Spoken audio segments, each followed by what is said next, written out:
Collective, welcome to another reading.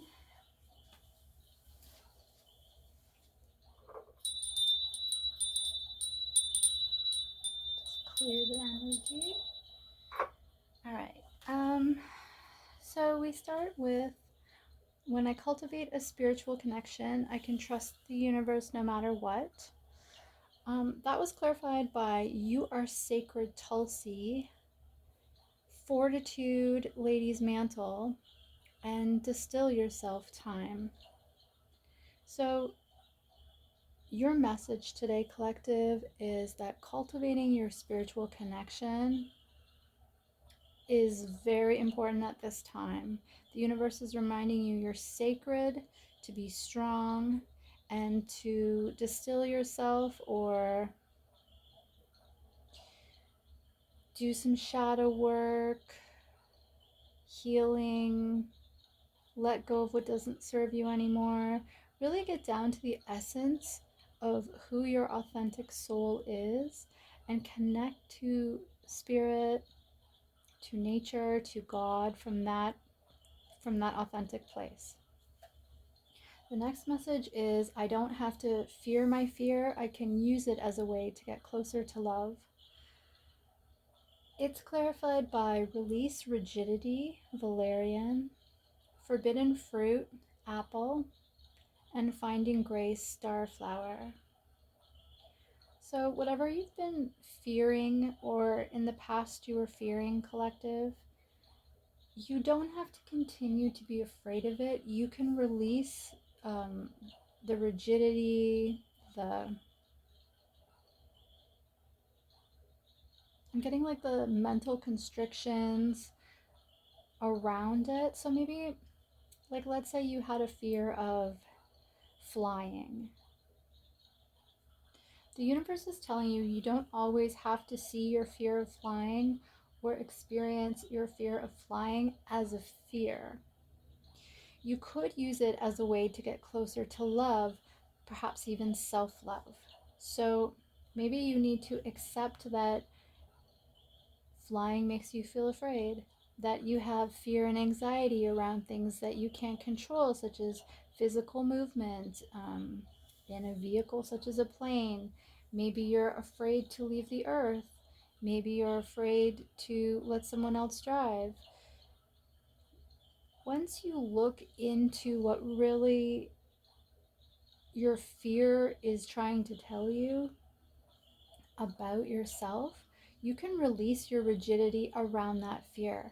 Valerian as well is used for anxiety, I think also stomach issues, and definitely fear would fall into that category. So the plant itself might have something to teach you, whether you've used valerian or not. It coming out with forbidden fruit is telling me that not only have you been looking at things from a very rigid point of view when it comes to your fears, but that you might have some kind of myth going on in your head about them. Whether that's as simple as, oh, I'm afraid of flying, I'll never not be afraid of flying, I can't heal my fear of flying, or whether it's something more intense, maybe something to do with the way you were raised, or a religion or educational system that taught you how to look at your fears a certain way. This is a message telling you that it doesn't always have to be that way just because it's been that way in the past. You can work on your fears. And then that was also clarified by Finding Grace. So I think part of working through your fears is releasing the rigidity, examining why you see the situation or the issues the way that you do, where that came from, what that means to you, what it's trying to teach you, what it's trying to tell you, but also coming to peace with the fact that there's going to be things that you struggle with. There's going to be things that cause you anxiety and things that cause you fear. You don't have to always fight them. You know, sometimes you can just release yourself from the struggle and say, okay, well, this is something that I need to be working on. It's not something that I need to let run my life, you know? So it's like it's like an issue you're working on. It's not something that is controlling your life or the way that you feel.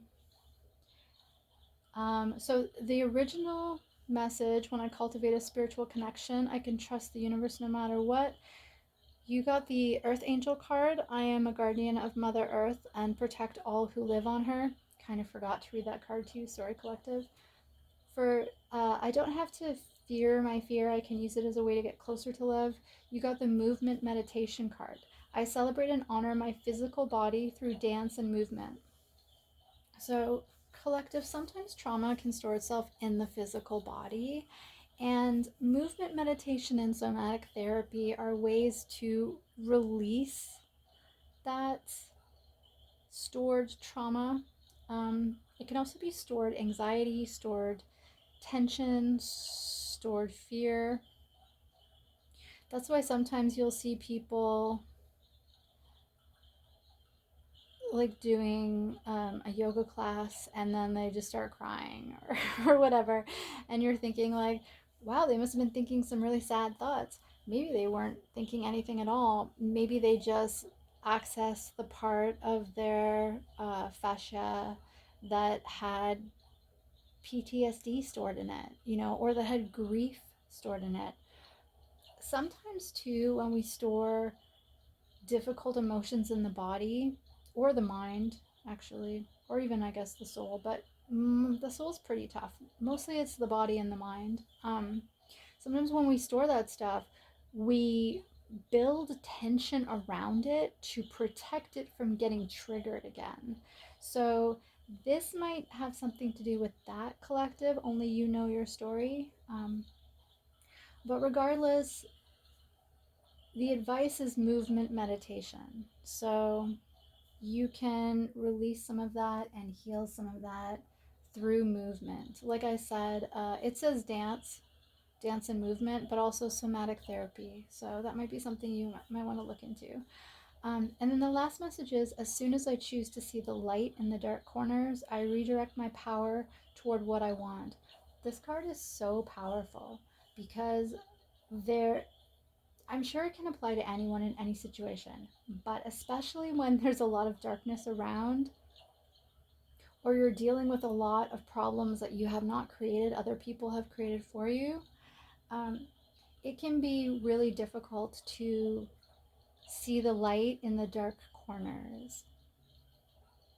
I tend to look at it like there's a silver lining in every dark cloud, but I also look at it like when you're looking at darkness, if you can try to find the light of God that originally was there, or there's still traces of, it allows you to view the darkness not so much as a big scary monster, but more as like a wounded animal with healing to do of its own. So I don't know if that resonates with anyone in the collective, but that's been my experience with this message, and the dark corners of my own life. So as soon as I choose to see the light in the dark corners, I redirect my power towards what I want. So instead of focusing on the negative or the dark aspects, you are purposefully redirecting your focus to the lighter, positive aspects. That is clarified by exuberant quietude passion flower and pocket of protection yarrow. So, exuberant quietude talks about you can do it in silence, or you can do it without a lot of fanfare or without a lot of attention. It's kind of like slow growth in quiet, or in silence, or in private. And then pocket of protection. Yarrow is a powerful plant for stopping bleeding. So they used to pack it in soldiers' wounds on the battlefield. What I get from exuberant quietude and pocket of protection is that you do your healing without a lot of fanfare, collective, and you have found ways along your journey, no matter how much darkness was around you, to protect yourself, yes, but also to acknowledge that you were protected. So, with Yarrow specifically, pocket of protection is because a lot of the soldiers would carry Yarrow on them in a pocket because the healing and the stopping of the bleeding and the healing close of the wounds that Yarrow offered on a physical level, they also interpreted it on like a metaphorical or spiritual level. So, yes, you have the medicine on you in case you get shot or cut, but even if you don't need it for those purposes, having it on you and knowing of its protective nature makes you feel protected. Like the way people wear like medallions of saints and things like that. That's what I'm getting from the Yarrow. So while you were dealing with the darkness, you managed to survive. So some aspect of you protected yourself, but also you had protection, even if it was just the thought of not. So, like, maybe you pray to the saints. Maybe that's why I brought up the medallions. Or maybe you just pray to God. Or maybe you pray to your ancestors. Maybe you have an ancestor who looked out for you in life, and that's someone that your soul calls to, in your time of need or when you feel surrounded by darkness. The next card that came out to clarify was Rewild Plantain. And Plantain, it kind of takes over worn paths. So I think it works like this. This is my opinion. I don't know if this is science fact, but this is my opinion of Plantain and how it works. I think people trample on the ground and they make a pathway, and not a lot of plants can grow where there's constant foot traffic, but plantain is one of them that can. And it's a stubborn little plant, so if it gets stepped on, it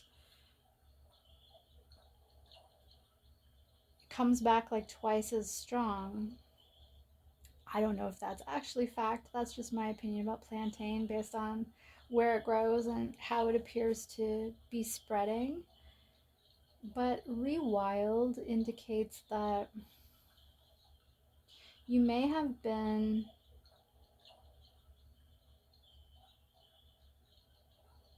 what I'm getting, I was gonna say you may have been tamed, but what I'm getting, collective, is that you're a very free spirit. You were the type of kid to collect rocks and flowers and salamanders and ants and ladybugs and bumblebees and anything you could find that you could get closer to or make a connection with. But that one aspect of darkness in your life has been to civilize you more, take the wild out of you, um, maybe try to make you feel afraid of the wild spaces or unsure, and that this is your call to again find the light in the dark corners. So it doesn't have to be like a hike, it doesn't have to be like a 4 week hike, you don't have to go investigate the jungles, but maybe you could take your lunch break on a bench in the sunlight, Feel the breeze on your face. Look for those little creatures that as a child you were so fascinated by, the butterflies, the bees, the ants. Because I think that you have had quiet protection no matter how many dark times you have gone through. And the card that came out with this was Sacred Space. I find peace, security, and contentment when surrounded by nature's beauty. So I don't know that much about Sacred Space. I only know a little, but what I have gathered from the little bit that I do know is that you can find a sacred space. So you can kind of just wander wherever it is, whether it's in the city or in the country or what, you can wander into an area that resonates with you and you feel like sitting down on a rock or a bench or even just pausing for a moment and absorbing the beauty, absorbing the good energy of it. But you can also create a space like that. So it's kind of the two ways. You either stumble upon it and it feels right to you and you want to stay there for a few minutes at least and really absorb it and connect with it, or you can create it yourself. So this might be something like finding a bench that gives you a nice view and some sunlight, and maybe that's where you take your lunch. Or maybe you stop there for a few minutes on your way home from work. Or maybe if you have a yard or a garden, maybe you put a chair or a bench or a hammock or whatever in a corner or a space in your yard or your garden. Or maybe, if you have had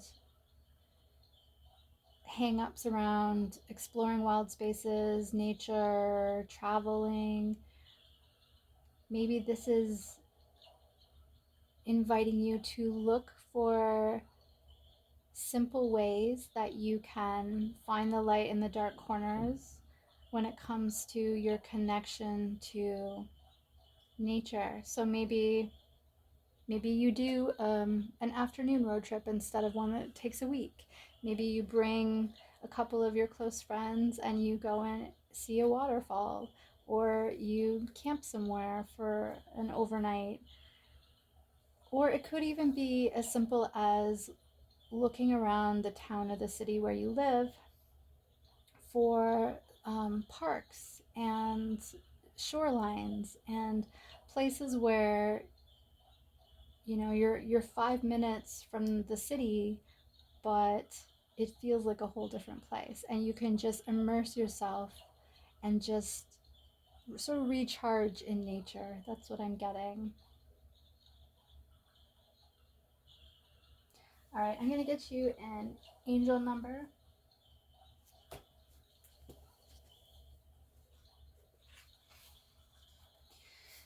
694. The angels are with you, guiding every step of your soul's purpose. Focus upon service and allow the angels to support you in all ways. Okay, collective, that was your reading. I hope you enjoyed it, and I'll see you again on the next one. Okay, bye.